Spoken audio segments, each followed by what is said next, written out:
We love getting your questions, so we want you to keep them coming via Facebook, Twitter, and on our webpage. Who knows, we might just answer your question here in the studio audience next. Thanks for staying with us. Today on the Daily Helpline, we're joined by clinical psychologist Dr. Judy Ho. Thank you. Thank you.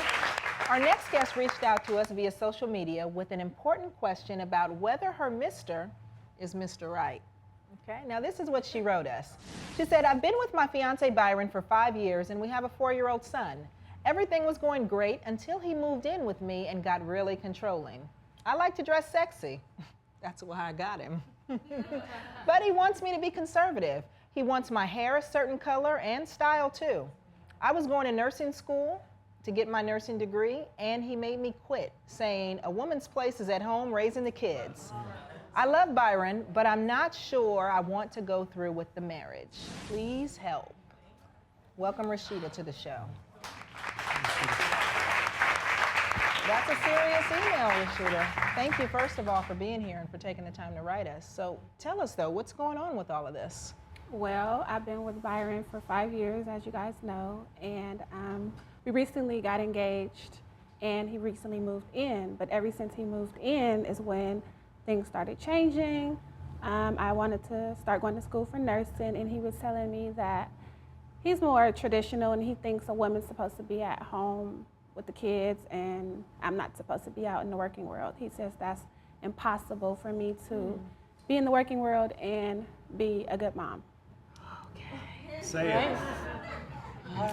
As a mother of 5 who's here at work today, I have serious problems with it. I hear, Dr. Judy. Yeah, I'm wondering why he feels so challenged by you. So I think he's set in his ways because he's older and he wants me to basically abide by the rules that he sets for me. How much older is he? He's 11 years my senior. Oh, so then he wants to be your daddy. Yeah. And the only reason why I say that is because you say now he wants me to abide by the rules that he sets for me. So he's not seeing you then as his partner. He's seeing you then as his child. He is the sole provider right now, so I don't feel like I have a way out at the moment. Is this what a healthy relationship looks like? I don't know, and that's why I'm here, because I need some answers, something to. Where is he at now? He's at work. Okay. Was he home last night? No. Why not? I don't know. Was he home the night before? No. Was he home the night before that? No. Rasheeda, is this what a healthy relationship looks like? At the moment, no, but in the past, I couldn't say that it wasn't healthy. You said at some point this relationship was good, but that's the part that is keeping you here, kind of, I don't know what to do, in limbo. So tell us about when it was good. When we first met, we would go out and do a lot of things. We would go to movies every day and go on dates and just have a good time.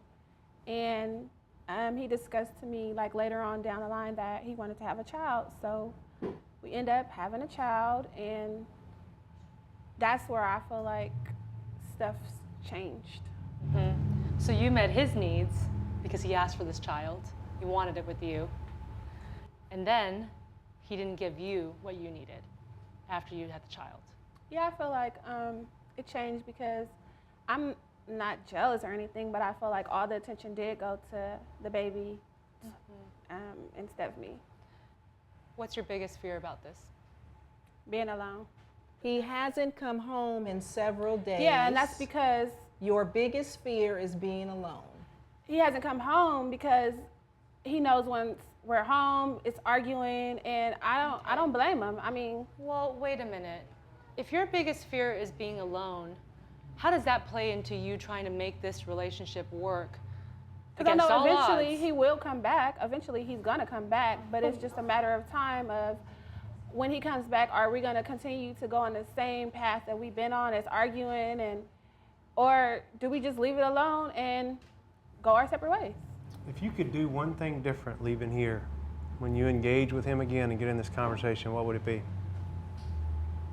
To voice my opinion. How? That's my biggest issue. I don't know how to voice it without basically me feeling like he's not going to be receptive to it. Right. So you have this resentment, and then you act out sometimes. You go and get attention. You're trying to get him to hear you, but you don't have the skills. You don't have the skills yet to communicate with him. And before you even try to, you preempt it by saying, well, he's not going to hear me anyway, so why bother? And you deserve a great relationship, Rasheeda, but you have to be honest about the fact that he isn't meeting your needs. And if you can say that to yourself, then you can start to problem solve and what exactly needs to be met and how. But because you're not able to say that yet, that's where the disconnect is.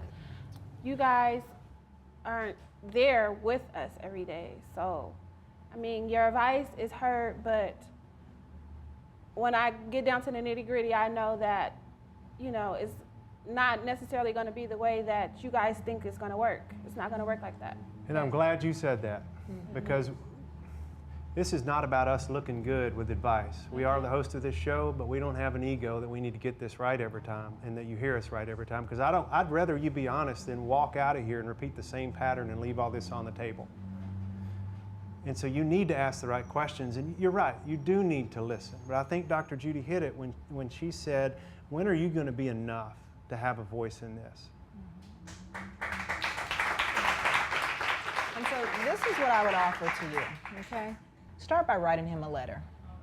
Write him a letter, because you're not going to say what you need to say in a way that he's going to receive it. You're not there yet, and you don't trust him enough yet to even put yourself in that place of vulnerability. No, so I start by a trust letter. him. I trust him, but I just don't know how to do the expression. That's my biggest thing. Right. Well, I'm going to give you a book resource, Rasheeda. It's going to be really helpful for you to understand the power dynamics in your relationship and how you can have a really fulfilling one, evening things out. There's lots of great activities and specific things it's going to recommend. The book is called The Passion Trap. It's helped a lot of my patients, and I hope it'll help you too.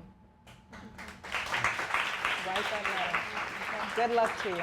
We appreciate you for being here and telling your story.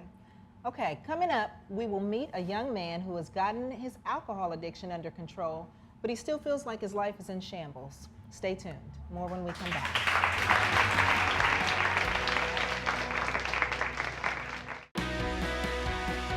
If you have a problem and you'd like to speak with someone, call us at 1-800-875-HELP.